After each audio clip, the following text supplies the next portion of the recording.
The janitor thought no one noticed him sleeping in the supply closet. He didn't know the new hire sweeping floors beside him was the CEO in disguise. But when the CEO opened that closet one night, what he found inside left him speechless. And the very next morning, the entire boardroom was called into an emergency meeting to discuss a janitor. It was 2:11 a.m. The cleaning staff had dwindled down to just two men, Jason, a quiet janitor in his late 40s, and a new guy who barely said a word. Jason assumed he was just another temp, but the new guy kept asking questions. "Why do you stay late? Doesn't the company mind?" Jason smiled tiredly. "They don't even know I exist."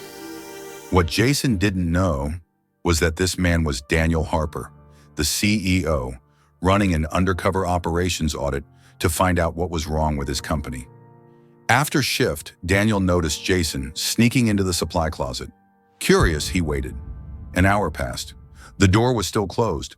Daniel quietly opened the door and froze. Inside was a small cot, a backpack, an old photograph of a boy in a hospital bed. Jason was asleep, arms wrapped around a worn lunchbox. Flashback.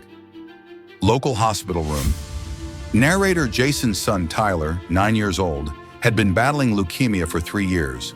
Jason worked double shifts, never missed a day, just to keep up with medical bills. The company never offered help. HR never asked. Jason never complained, because all he wanted was one more day with his son. Corporate boardroom, 7 a.m. The next morning, the board assembled with coffee and confusion. Daniel walked in, not in a suit, but still wearing his janitor uniform. He slammed Jason's time card on the table. "This man represents everything we say we value, and we failed him." Silence. Company cafeteria. That afternoon, a company-wide email went out. "Welcome our new employee wellness director, Mr. Jason Reed."